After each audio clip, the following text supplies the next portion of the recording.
BJP முத்திரையை குத்தி அன்புமணியை காலி பண்ணிடலான்னு டாக்டர் ராமதாஸ் நினைச்சாருன்னா நான் பிஜேபிக்கு எதிராக டீலிமிட்டேஷனில் அறிக்கை கொடுக்குறாரு. பக்ரீத்துக்கு வாழ்த்து சொல்லியிருக்காரு திரு ராமதாஸ் அவர்கள். அது என்னன்னா நிறுவனர் தலைவர் அப்படின்னு போட்டிருக்கிறாரு. என்ன செய்தி சொல்ல வராருங்க? நான் சொன்னேன்ல, அவர் தான் பாமக தொண்டர்களும் வாக்காளர்களும் அவர் பின்னாடி தான் இருக்கிறாங்க. நீ இதை மீறி அன்புமணி இதை டிஃபை பண்ணி டிஸ்ப்ரூவ் பண்ணிடுவாரா? ராமதாஸ் இல்லாமல் அவருக்கு யார் சீட் கொடுப்பா? தனியாக அவருக்கு பெரிய ஒரு இது இல்லை, பலம் இல்லைன்னு சொல்கிறீங்களா? ரெண்டு பேருக்கும் சார்ந்தே பெரிய பலம் இல்லையே. நீங்கள் எங்கே முரண்பட்டு நிற்கிறாங்க சார் அன்புமணியும் திரு ராமதாஸ்? சௌமியா அன்புமணி அவங்க ஒரு நல்ல பவர்ஃபுல் கேண்டிடேட் தான். நான் என்றைக்குமே எல்லா இடமும் ஒரே மாதிரி பேசுவேன். பட் அது ராமதாஸுக்கு அது அந்த அளவுக்குள்ள அதில் பிடிக்கல. இப்போ குருமூர்த்தி சந்திப்பு எதனால்? ஒருவேளை பாஜக வந்து மறுபடியும் இந்த ரெண்டு பேரும் சேரணும் அப்படின்னு ஒரு சேரணும்னு பாஜக விரும்புது. மோடியை பிரைம் மினிஸ்டர் ப்ரொமோட் பண்ண குருமூர்த்தி விரும்புகிறாரு. இவர் சைத துரைசாமி அண்ணன் விரும்புகிறாரு. என்ன லாபம் ரெண்டு பேருக்கும்? தேமுதிகவும் எடப்பாடியும் அந்த அதிமுக கூட்டணிங்கிறது உடையாது. தேமுதிக அதிமுக ஆப்ஷனை காட்டி திமுகவுக்குள்ள என்டர் பண்ணதுக்குள்ள அரசியலை தான் பண்ணுறாங்க. 9ல் 100% அவுட்டு, 19ல் 100% அவுட்டு, 23ல் 80% கிட்ட அவுட்டு. தேமுதிக இங்கே போயிட்டாங்கன்னா மீண்டும் 100% அவுட் ஆயிருமே. தமிழ்ல இருந்து பிறந்தது தான் தெலுங்கு, கன்னடம், மலையாளம், துளுன்னு சீமான் போல்டா சொல்றாரு. போடுறோம் போடு, போடலைன்னா போன்னு சொல்றாரு. தமிழுக்காக நிற்கிறாரு. பாராளுமன்ற கட்டிடத்தில் சமஸ்கிருதம் இருக்கு, ஏன் தமிழ் இல்லைன்னு கேட்குறாரு. விஜய் எதுவுமே கேட்காம அவர் ஜனநாயகம் பட ஹீரோவாக தான் தன்னை நிலைநாட்டுறாரு. ஜனநாயகம் படம் ஓடுறதுக்காக தாவேகா தலைவரை கொன்னாலும் பரவாயில்லன்னு படத்திலே கொலை பண்ணுவார் இல்லையா? அந்த மாதிரி நடிகர் ஜனநாயகம் பட ஹீரோ தாவேகா தலைவரை கொன்றாரு.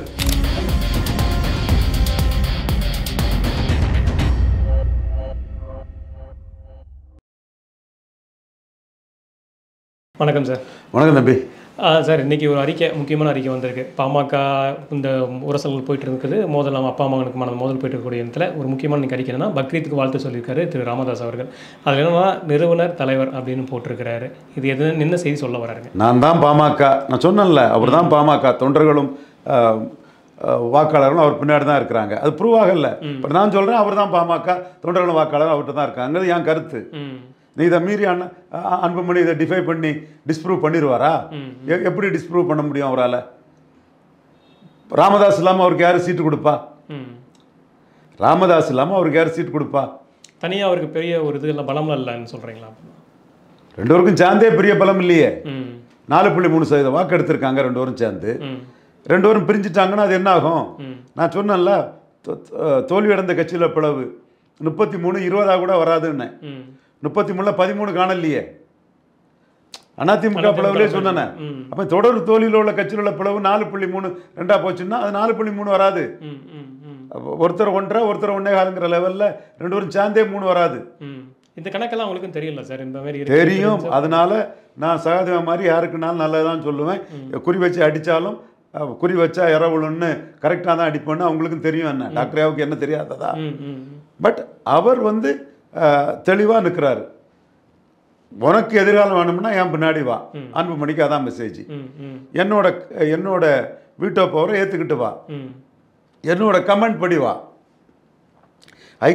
myself alone can't do and undo things in PMK. நீங்கள் எங்கே முரண்பட்டு நிற்கிறாங்க சார் அன்புமணியும் திரு ராமதாஸ்? சில குடும்ப உறவுகளில் உள்ள பிரச்சனை. சௌமியா அன்புமணி அவங்க ஒரு நல்ல பவர்ஃபுல் கேண்டிடேட் தான். நான் என்றைக்குமே எல்லா இடமும் ஒரே மாதிரி பேசுவேன். பட் அது ராமதாஸுக்கு அது அந்த அளவுக்குள்ள அதில் பிடிக்கல. தன்னை மீறி ஒருத்தங்க வராங்க அப்படின்னு சொல்லிட்டு இருக்கிற அந்த மாதிரி இருக்கிறாப்புல. மருமகா சொல்கிறத கேட்டு போகிறாங்களோ ஒரு சந்தேகம் ராமதாஸுக்கு இருக்குது. ஸோ இந்த ஒரு இதுக்குள்ள குடும்ப உறவுகளுக்குள்ள இது இருக்குது. தென் அவங்க ட்ரெடிஷ்னல் பொலிட்டிக்கல் ஃபேமிலி. விநாயகம் வடக்கல்லை காவலர், சட்டசபையில் பெரிய ஹீரோவானவர், விநாயகத்துக்கு பேத்தி. அவங்க அப்பா வந்தவாசி கிருஷ்ணசாமி இந்திரா காந்தி லாயலிஸ்ட், மன்மோகன் சிங்க ஃப்ரெண்டு, 2 பிரைம் மினிஸ்டர்கிட்ட நெருக்கமானவங்க. தென் அவங்க சகோதரர் எல்டர் பிரதரா எங்கர் பிரதான்னு தெரியல, காங்கிரஸில் எம்பியாக இருக்கார், Vishnu Prasad MLA MP. So அது ஒரு பெரிய political family. So they know politics very well.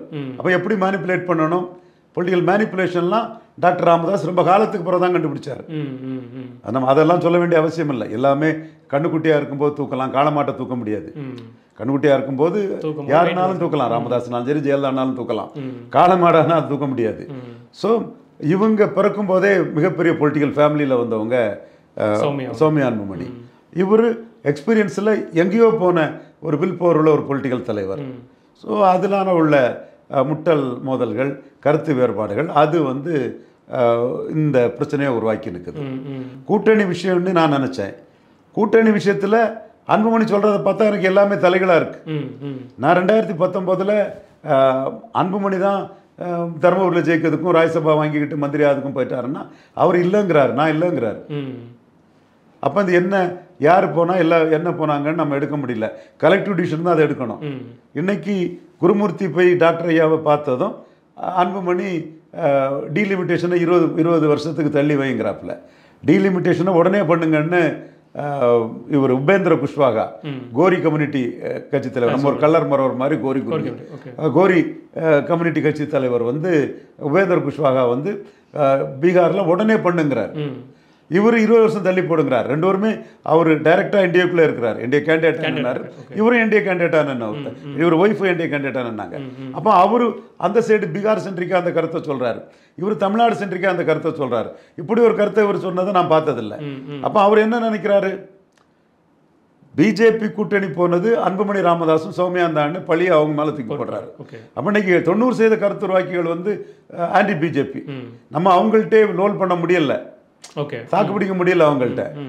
அப்போ நம்ம கருத்தை சொல்லுவோம், சில பாயிண்டாக சொல்லுமே தவிர அவங்களோட பிரச்சாரத்துக்குள்ளே தாக்கு பிடிக்க முடியல. அப்போ பிஜேபி முத்திரையை குத்தி அன்புமணியை காலி பண்ணிடலான்னு டாக்டர் ராமதாஸ் நினைச்சாருன்னா நான் பிஜேபிக்கு எதிராக டீலிமிட்டேஷனில் அறிக்கை கொடுக்குறாரு. ஓகே, அப்போ நான் இன்னும் உங்களோட தான் இருக்கேன், பாமகவோட தான் இருக்கேன் அப்படிங்கிற ஒரு செய்தியை சொல்ல வராரா?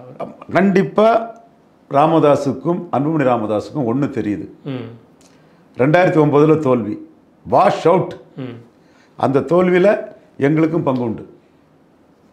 அன்பாளன் யாதவ் வந்தவாசிக்காரர் கிருஷ்ணசாமி கிட்ட காங்கிரஸ் ஸ்டேட் எக்ஸிக்யூட்டிவ் மெம்பருக்கு ஃபைட் பண்ணவர். அவர் தான் பேக்வர்டு கிளாஸஸை ஆர்கனைஸ் பண்ணார். அவரோட தான் பொருளாதார பலம் தான் பெரிய அளவுக்கு இருந்தது. நான் லிமிட்டடாக தான் என் தகுதிக்கு தக்கன தான் என்னால் சொல்ல பண்ண முடிஞ்சுது. அவர் தான் பெரிய ஹோட்டலில் எல்லா பிற்படுத்தப்பட்டவர் தலைவர்களையும் அவர்களையும் ஆர்கனைஸ் பண்ணது அவர் தான். கிருஷ்ணகாந்தன் யாதவ் பாமகவில் இருந்தவர், இப்போ நெல்லை மாவட்டத்தில் இருக்கார், ஒரு லோக்கல் லீடர் அவர். தென் ஜி.கே. வாசனுக்கு சொந்தக்கார ஒரு உடையார். தென் கஞ்சம் ரெட்டி, கவராநாயுடு, சைதாப்பேட்டையில் அவங்க அலுவலகம் இருக்குது. கிராமணி சௌதம், கார்காத்த வேளாளர், தொண்டைமண்ட வேளாளர், சொங்குந்த முதலியார், எப்படி அவ்வளவு பேக்வர்டு கிளாஸ் இதுகளையும் வந்து பாமகவுக்கு எதிராக ஆர்கனைஸ் பண்ணி தான் 2009 அந்த தோல்வியை நாங்கள் ஜூனியர் ஊடலில் பேட்டி கொடுத்தோம். எல்லா பத்திரிகைகளையும் பேட்டி கொடுத்து பிற ஜாதிகளுக்குள்ள பாதிப்பு, கலைஞரும் ஜெயலலிதாவும் டாக்டர் ஐயாவை ஐயான்னு காலை விழாத குறையா நீங்கள் தான் வெற்றி வீரர்னு சொல்கிறதுனால பிற ஜாதிகளுக்கு என்ன பாதிப்புங்கிறத நாம் தான் கொடுத்தோம். மனிதநீதிக்கு அடிப்படையில் நாம் செய்தோம். நம்மளை பிரஜாதிகள் எதிர்ப்பை டைல்யூட் பண்ணதுக்கு நாம் அங்கே துணைத் தலைவராகட்டும், செய்தி தொடர்பாளராகட்டும், அரசியல் தலைமை குழு உறுப்பினராக இருந்துன்னு சொல்லும்போது அன்னைக்கு நமக்கு கூட்டணி வாய்ப்பை நம்ம ஏற்படுத்தி கொடுத்தவருக்கு ப்ராமிஸை ஃபுல்லாக பண்ணலன்னு சொல்லும்போது நாம் அதை செய்தோம். எனிவே இப்போ தோல்வியில் அங்கேருந்து ஆரம்பிக்குது. அந்த 9 பேக்வேர்டு கிளாஸஸையும் நம்ம அவேர்னஸ் உருவாக்கி விட்டுட்டோம். இப்படி மாறி ரெண்டு வாரம் அவங்கள கூட்டணி வைக்கிறதுனால மற்ற பேக்வர்டு கிளாஸுக்கு பாதிப்பு இருக்குது. அப்போ பாமகவை தோக்கடிச்சு காட்டினா தான் அவங்க அதை விட்டு விலகுவாங்கன்னு சொல்லும்போது ஜெயலலிதா அதை வாட்ச் பண்ணவங்க 2014 விட்டு விலகினாங்க. தெளிவாக வந்து தனிச்சே நின்னாங்க. ப்ரோ 1 இயர் ஆண்டி ராமதாஸ்னு ஒரு ஸ்ட்ராட்டஜி எடுத்தாங்க. இந்த 2009 ஸ்ட்ராட்டஜியில் கலைஞரும் ஸ்டாலினும் சேர்ந்து அவ்வளோ தொகுதியிலையும் பாமக தோக்கடிச்சிட்டாங்க. 19 அவ்வளோ தொகுதியிலையும் தோக்கடிச்சிட்டாங்க. 21 10.5 1 இயர் கன்சால்டேஷன் இவ்வளவு இருந்தும் கொங்கு வேளாளர் எடப்பாடி சிஎம்ங்கிறதுல அந்த தொகுதியில் கொஞ்சம் மைனாரிட்டியாக இருந்த கொங்கு வேளாளர் ஓட்டு வந்தது. அதர் காஸ்ட் ஓட்டில் கொங்கு வேளாளர் சிஎம்ங்கிறத வச்சு எடப்பாடி ஜாதி ஓட்டு வந்தது. நம்ம எல்லாம் கரெக்டாக பேசணும். அதில் 4 இங்கே மயிலத்தில் பறையர் சமூக ஓட்டை ஆதி தமிழர் வெல்லாது மீதி தமிழர் வெல்ல முடியாது, இன்னும் பறையர் தேவேந்திரருக்கு 5% உயர்த்தி கொடுக்கணும்னு பேசக்கூடிய சீமான் பிரித்ததுனால மயிலம் தொகுதியும் வெற்றி பெற்றுச்சு. இந்த 5 தொகுதி தான் வெற்றி பெற்று. இப்போ இதே ஸ்ட்ராட்டஜியில் பன்னீர்செல்வம் இங்கே இரட்டை தலைமையாக இல்லாததுனால பன்னீர்செல்வம் மேலே அபிமானம் கொண்ட 2021 அந்த 5 தொகுதிகளிலையும் போட்ட செங்குந்தர், உடையார், தலித் சமூக மறையர் சமூக மக்கள் இவங்களையும் வந்து வாக்கு வருமாங்கிறது கேரண்டி கிடையாது. பிரிஞ்சுக்கிட்டு 36 தொகுதியில் தோல்வி எங்களால் ஜெயித்தீங்கன்னு சொல்லிக்கிட்டு பிரிஞ்சுக்கிட்டு அவர் மாறி மாறி கூட்டணி போகக்கூடிய ஒரு ராமதாஸ்ன்னு சொல்லிக்கிட்டு மீண்டும் சேர்ந்தா இந்த 5 தொகுதியும் நிற்குமாங்கிறதும் டவுட்டு. ஸ்டாலின் அதை தாண்டி வன்னியர் பண்ணுறாரு. மனைமரத்துப்பட்டி ராஜேந்திரன் அமைச்சராக்குறாரு, லட்சுமணனை மாவட்ட செயலாளராக்குறாரு. அப்போ பாமக தொகுதியிலெல்லாம் வன்னியர் கேண்டிடேட்டே போடுவார். அப்போ மற்ற ஜாதிகள் அடையாள அரசியல் வன்னியருக்கு போடுவாங்களா, அதிகாரத்தில் இருக்கக்கூடியவர்களுக்கு போடுவாங்க? அதிகாரத்தில் இருந்து ஒரு மைனாரிட்டி இசைவேளாளர் கம்யூனிட்டி ஐடென்டிட்டியில் உள்ள வன்னியருக்கு போடுவாங்களா? இசைவேளாளர் கம்யூனிட்டிங்கிறது ப்ளஸ்ஸு, பிராமினுங்கிறது ப்ளஸ்ஸு, விளாள கவுண்டருங்கிறது மைனஸு. பிராமினுங்கிறது பிளஸ், வெள்ளாள கொண்டருக்கு மைனஸ். இதுதான் கிரவுண்டு. நீங்க உங்க திராவிடம், தமிழ் தேசியம், திராவிடர்கள் ஒற்றுமை, தமிழ் தேசியம் ஒற்றுமை, இந்து ஒற்றுமை 1000 பேசுங்கப்பா. நான் களத்துல இருந்து வந்தவன். நான் கன்னியாகுமரி மாவட்டத்தில் ஐயா தாளிங்க நாடாருக்காக களத்தில் ஒர்க் பண்ணும்போது எந்தெந்த ஜாதி எந்தெந்த வார்டில் எப்படி பேசுவான், என்ன பேசுவான், நாடாருக்கு எதிராக எப்படி அரசியல் இருக்குதுங்கிறதெல்லாம் தெரிஞ்சவன். அதே மீறி தான் ஐயா நீ கோவப்படாதடா, இந்து ஒற்றுமை முக்கியம் சொன்னதுனால தான் நம்ம இந்து ஒற்றுமைக்காக நின்னவங்க நிற்கிறவங்க என்னைக்கும். பட் அதுக்காக கிரவுண்ட் என்னங்கிறத நம்ம தெரியாதவங்க இல்லை. ஜெயலலிதாவுக்கு எதிர்ப்பு கிடையாது, இசைவேளாளர் மு.க. ஸ்டாலினுக்கு எதிர்ப்பு கிடையாது, வெள்ளாள கவுண்டர் எடப்பாடி பழனிசாமிக்கு எதிர்ப்பு இருக்குது. அது வன்னியர் கட்சி நடத்துகிறாங்கிற எதிர்ப்பு பிரஜாதிகள்கிட்ட இருக்குது. அப்போ இங்கே ஒரு 35 சீட்டே வாங்கிட்டு நின்னாலும் கூட எல்லா தொகுதியிலையும் பனமரத்துப்பட்டி ராஜேந்திரன் மாதிரி வன்னியர் கேண்டிடேட்டை போடுவார். அப்போ எல்லா ஜாதியாலும் அக்செப்ட் பண்ணக்கூடிய ஒரு வன்னியராட்டு பனமரத்துப்பட்டி ராஜேந்திரன் இருக்கிறார். அப்போ மற்றவங்க வன்னியர்னாலும் இசைவேளாளர் கலைஞருக்கு மகனுக்கு கேண்டிடேட்டுன்னு பார்ப்பாங்க, இதை வன்னியராக பார்ப்பாங்க. அப்போ இந்த இடத்துக்குள்ள காங்கிரஸ் கூட்டணி ஸ்டாலின்ட்ட இருக்குது. அப்போ கிறிஸ்டின் முஸ்லீம் கன்சால்டேட் ஆயிடுவாங்க எதிராக. விடுதலை சிறுத்தைகள் கூட்டணி ஸ்டாலின்ட்ட இருக்குது, பரையர் சமூகம் கன்சால்டேட் ஆயிடுவாங்க. வன்னியர் கட்சி வட தமிழகத்தில் வன்னியர் தான் திமுகவை காப்பாற்றுறாங்க. இன்னைக்கும் கட்சி கலைஞர்னு ஒரு செட் ஆஃப் வன்னியர் இருக்கிறான். அவன் வன்னியர் கேண்டிடேட்டை விடும்போது திருப்தி அடைஞ்சு போட்டுருவான். இதையும் தாண்டி தேமுதிகவும் அந்த கூட்டணியில் வந்துட்டாங்கன்னா தேமுதிக கூட்டணிக்கு வரதுக்கு வாய்ப்பு அதிகமாக இருக்குங்களா? கடுமையாக அந்த வாய்ப்பு இருக்குது. ஏன்னா பாமகவுக்கும் தேமுதிகவுக்கும் ஒரு மோதல் போக்கு இருக்குது. ரெண்டு பேரும் ஒரே கூட்டணியில் 2021 இருக்க முடியல, 24 இருக்க முடியல, 26 இருக்க முடியாத சூழ்நிலை தான் இருக்கும். அப்போ தேமுதிகவுக்கு என்ன பிரச்சனைன்னா எடப்பாடியை நம்பி ஒரு சீட்டும் ஜெயிக்க முடியாது. எடப்பாடி கூட வந்தீங்கன்னா இதே ப்ராப்ளம் தான். அந்த கூட்டணி உடைக்கவே முடியாதுன்னு எடப்பாடி சொல்லியிருக்கிறாருல்ல, அவர் சொல்லத்தான் செய்வார். அந்த கூட்டணி உடஞ்சி தானே 2024 பாஜகவும் பாமகவும் தனியாக நின்னாங்க.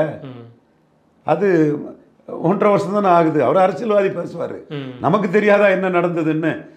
அப்போ இல்லை நான் என்ன தேமுதிகவும் எடப்பாடியும் அவர் சொல்லிக்கூடாது அதுதானே சொல்கிறாங்க. வெளியில் நிறைய பேர் சொல்லுவாங்க தேமுதிகவும் எடப்பாடியும் அந்த அதிமுக கூட்டணிங்கிறது உடையாது, நல்லா ஸ்ட்ராங்காக தான் இருக்குது அப்படின்னு. பாமக கூட்டணி பாமக தந்தை மணி உடஞ்சனால தான் தேமுதிக இந்த முக்கியத்துவத்தை கொடுக்குறாரு. 21ஆம் ஆண்டு தேமுதிகவை என்ன மதிச்சாரு? இன்னைக்கு தமிழ் மண்ணில் துணிச்சலாக ஒரு பெண் தலைவர் ஒரு நியாயத்தை தட்டி கேட்டாங்க. ஜாதிவாரி கணக்கெடுப்பு நடத்தாமல் ஒரு ஜாதிக்கு எப்படி கொடுக்கலான்னு கேட்டாங்க. அதைத்தான் நானும் இன்னைக்கு கேட்குறேன். ஜாதிவாரி கணக்கெடுப்பு நடத்தாமல் ஒரு ஜாதிக்கு நீங்கள் இடஒதுக்கீடு கொடுத்தது எடுத்துக்கிட்டு 17% 1931 சென்சஸில் இருந்தால் 13 கொடு, 14 கொடு, நோ இஷ்யூஸ். நீ எடுக்காமல் எப்படி கொடுக்கலாம்? ஜிவி சண்முகம் பண்ணது மிகப்பெரிய அநீதி, சமூக அநீதி. மன்னாருக்கு சிவி சண்முகமும் எடப்பாடி பழனிசாமியும் அநீதி இழைச்சாங்க, நாவிதர்களுக்கு அநீதி இழைச்சாங்க, குயவர்களுக்கு அநீதி இழைச்சாங்க, வேட்டு கவுண்டர்களுக்கு அநீதி இழைச்சாங்க, ஊராளி கவுண்டர்களுக்கு அநீதி இழைச்சாங்க, போயர்களுக்கு அநீதி இழைச்சாங்க, ஒற்றர்களுக்கு அநீதி இழைச்சாங்க. ரெட்டால் அணிவெல்லாம் ஏமாளியா ஓட்டு போடுவான்னு நினைக்கிறீங்களா? போட மாட்டான். ஸோ அதிமுக கூட்டணிலேருந்து விலகி போகுது, என்டிஏ கூட்டணிலேருந்து திமுக நோக்கி போக போகுது. தேமுதிக அதிமுக ஆப்ஷனை காட்டி திமுகவுக்குள்ள என்டர் பண்ணதுக்குள்ள அரசியலை தான் பண்ணுறாங்க. எங்கள் கலைஞர் பிறந்த நாளைக்கு அதிமுக என்ன பண்ணாங்க, மற்ற கட்சிகள் என்ன பண்ணாங்க, பாஜக என்ன பண்ணாங்க, தேமுதிக என்ன பண்ணாங்க, வாழ்த்தெல்லாங்க செய்தாங்க. அப்போ ஸ்டாலின் முதல்வர் போகக்கூடிய அணி ஒர்க் அவுட் ஆகும்னு நினைக்கிறாங்க அவங்க. அப்போ ஸ்டாலின் தேமுதிகவும் திமுக அணிக்கு போயிட்டாங்கன்னு வைங்க. 9ல் 100% அவுட்டு, 19ல் 100% அவுட்டு, 23ல் 80% கிட்ட அவுட்டு. தேமுதிக இங்கே போயிட்டாங்கன்னா மீண்டும் 100% அவுட் ஆயிருமே. அப்போ என்டிஏ கூட்டணிக்கு பெரிய ஒரு வலுவாக இலக்கை தான் செய்ய போகுது. இந்தியா கூட்டணி வலுப்புறதுங்கிறது ரெண்டாவது விஷயம். ஒன்றுபட்ட பாமக அதிமுக பாஜக அணியில் என்னன்னா ஏற்கனவே 100% தோல்வி, 100% தோல்வி, 80% தோல்வி.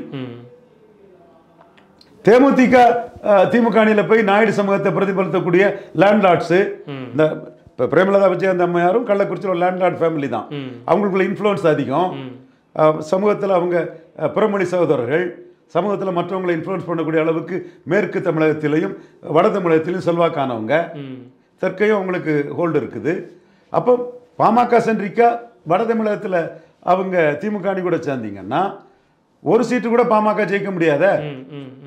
எங்க ராமதாஸுக்கு தெரியும், அன்புமணிக்கு இப்போ தெரிய ஆரம்பிச்சு அவர் வந்து விஜய் கூட்டணி வரமாட்டாரான்னு அன்புமணி நினைக்கிறாரு. ஓகே, விஜய் கூட கூட்டணி அன்புமணி நினைக்கிறார். எனக்கு கிடைச்ச தகவல் தான், ஆதாரம் இல்லை, தகவல் தான். இது தகவல் அடிப்படை தான் பேசுறேன்.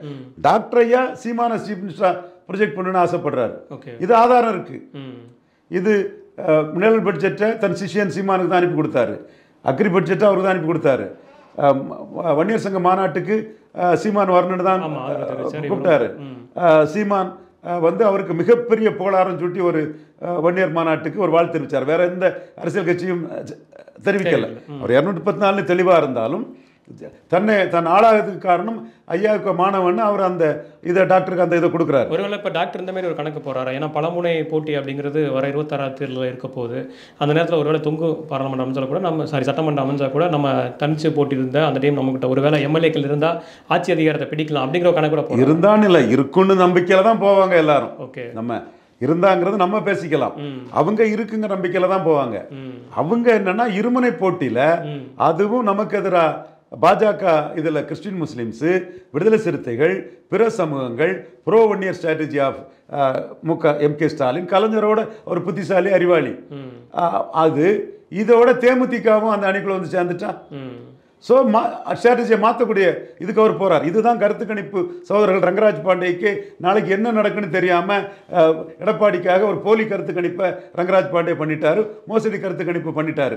இன்னைக்கு அந்த கருத்து கணிப்பை எடுத்தீங்கன்னா சீமான் ரொம்ப ஹெவியாக வந்துடுவார். விஜயெல்லாம் ஒரு ஆளா தமிழ்லேருந்து பிறந்தது தான்.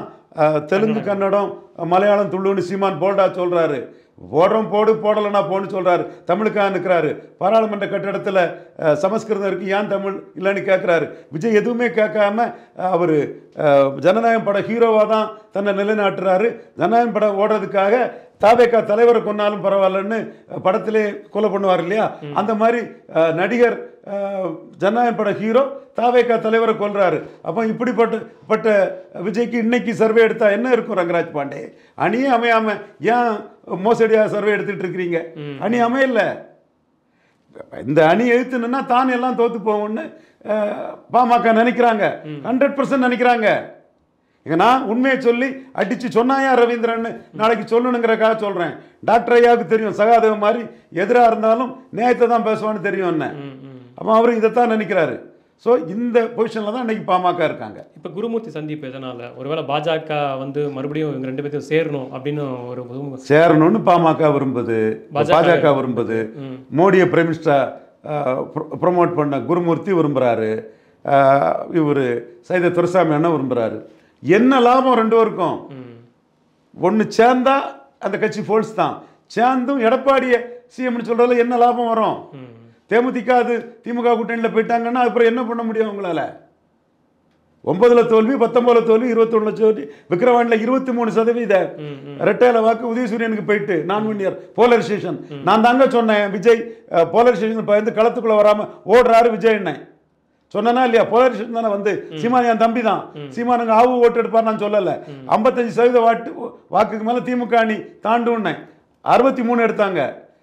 25% மேலே டாக்டர் ஐயா போவாருன்னே 29 எடுத்தாங்க. சீமான்கிட்டே சொன்னேன் போலரைசேஷன் தான் நடக்கும், விஜய் வெட்டு செல்லாத நோட்டு, விஜய் நம்பி ஒரு ஓட்டு வராது. ஜானாரிக்கு சாமி சும்மா ஃப்ராடுத்தனமாக பண்ணிட்டு தர்றாரு. 20% ஓட்டு இருக்கு விஜய்க்கு, பேசி விட்டுருங்க 20% ஓட்டு இருக்கு விஜய்க்கு. ஈரமண்ணும் எருக்கட்டி சாம்பலும் தான் ஈரோடு கிழக்கில் இருந்தது, மன்னிக்கவும் விக்கிரவாண்டியில் இருந்தது. போலரைசேஷன் வரணுங்க. போலரைசேஷன் தான் வந்து சீமான் உள்ள ஓட்டை காப்பாற்றி போல்டா நின்னாரு. எடப்பாடி மாதிரி களத்தை விட்டு போடல. அது நான் வன்னியர் இன்னைக்கு கொண்டாடுறான் சீமான. எடப்பாடி ஓடிட்டாரையா, வந்தாயா லீடர். களத்துக்குள்ள ராமதாஸோட அரசியலை கண்டு மறலாம தன்னை அரசியலை சொல்லி எல்லா தமிழர்களும் ஒன்று ஜாதிவாரி கணக்கெடுத்து கொடுக்கலான்னு போல்டா நின்னாயாங்கிற கருத்தை சொல்றாங்க. எனிவே அங்கே நடந்தது போலரைசேஷன் தான். அப்போ அந்த போலரைசேஷனில் பாமக கண்டுபிடிச்சது திமுக அணி நமக்கு எதிராக போலரைஸ் பண்ணிடுவாங்க. அதில் தேமுதிகவும் சேர்ந்தாங்கன்னா ஒரு சீட்டு ஜெயிக்காது பாமகவுக்கு. அப்போ தோத்து போன பேட்டில் பீல்டில் ஏன் பாமக நிற்க போகிறாங்க? ஸ்டாலினால எளிதாக தன் டெக்னிக்ஸ் மூலமாக பாமகவை வீழ்த்த முடியுங்கிற அந்த தோற்று போன களத்தில், தவறான போர்க்களத்தில் போய் எப்படி பாமக மீண்டும் நிற்பாங்க? அப்போ போர் மாடலை மாற்றுவாங்க, எதிர்போட்டு சிதறக்கூடிய அளவுக்கு பலமுனை போட்டிக்கு மாற்றுவாங்க. அதை தான் டாக்டர் ஐயா சொன்னார். தனிச்சு நின்னே 4 ஜெயித்தோம், கூட்டணியில் 5 தானே ஜெயித்தோம்னாரு. தனிச்சு நிற்கிறதுல தான் இப்போ அந்த அதை நோக்கி தான் போயிட்டு இருக்காரு. தனிச்சு நிற்கக்கூடிய கெப்பாசிட்டி இருக்குமா, வில் பவர் இருக்குமாங்கிறது ஒரு கொஸ்டின். இன்னொன்று, எடப்பாடி கிட்ட போனால் ஸ்டாலின் அத்தனையும் தோக்கடிச்சு போடுவார், தேமுதிகவையும் கையில் எடுத்தாருன்னா 100-100 அடித்து தள்ளிடுவாருங்கிறது இன்னொரு அச்சம். இதற்கிடையில் அவர் என்ன பார்க்குறாருன்னா, ஒன்றுபட்ட பாமகவுக்கு அதிமுகவின் தேவையை விட அதிமுகவுக்கு வட தமிழகத்தில் பாமகவின் தேவை அதிகம். இதுதான் இங்கே மேட்ரு. இங்கே ஏசி ரூமில் வந்து பேசிகிட்டு இருக்கவங்க ராமதாஸுக்கு என்ன வழி இருக்குது என்ன வழி இருக்கும்பாங்க. கருத்து கணிப்பு கோஷ்டிகள் அணி அமைதிக்கு முன்னாடியே போலியா பொய்யா மோசடி கருத்து கணிப்பு போட்டுட்டு இருப்பாங்க. அன்னைக்கு போன மாதம் எடுத்த கருத்து கணிப்புக்கு இன்னைக்கு நிலைமை மாறுமே. இன்னைக்கு சீமான் எழும்பியிருப்பாரு, விஜய் வந்து இன்எலிஜிபிள், ஒரு அரசியல் வியாபாரி, சந்தர்ப்பாதினி ஆயிருப்பாரு. ஓகே, அணியே அமையல. ஏன் பாமக அணி அமையதுக்குள்ள சிரமப்படுறாங்கன்னா இந்த டிஃபிகல்ட்டி அவங்களுக்கு இருக்குது. ஸோ இதிலிருந்து எப்படி மீண்டு வர போகிறாங்க? இதில் பாமக இல்லாமல் அதிமுக ஃபைட்டே பண்ணிட முடியாது வட தமிழகத்தில். இந்த பிரச்சனைக்காக தானே பாஜக கிட்ட எடப்பாடி கைகோத்தாரு. அது டாக்டர் ஐயாவுக்கு தெரியாதா? பாமக வந்து பாஜகவை காட்டி பேரம் பேசிடுவாங்கன்னு தானே பாஜகட்டே கைகோத்துட்டாரு. இன்னொன்று சொல்கிறாங்க, மோடி சீமான சிஎம் கேண்டிடேட்டா ப்ரொஜெக்ட் பண்ணிடுவாருங்கிற அச்சத்தில் எடப்பாடி பழனிசாமி பாஜக கிட்ட வந்தார். என்ன ஜிவி ஸ்ரீராம் இல்லைன்னு சொல்லிடுவாரோ, ரங்கராஜ் பாண்டே இல்லைன்னு சொல்லிடுவாரோ, கோலாகல சீனிவாஸ் இல்லைன்னு சொல்லிடுவாரோ? எங்களுக்கு தெரியுங்க, பண்டாரிக்கு தெரியுங்க, எங்களுக்கு தெரியுங்க. ஏன் டாக்டர் ஐயாவும் சீமான சிஎம் கேண்டிடேட்னு சொல்லக்கூடிய விருப்பம் அவருக்கு இருக்கு. ஓகே, சீமான் தான் ரூட் 14 தனியாக போயிட்டு இருக்கிறாரு. இதுதான் உண்மை நிலைமை. நிச்சயமா தொடர்ந்து உரையாடுவோம் சார். நன்றி.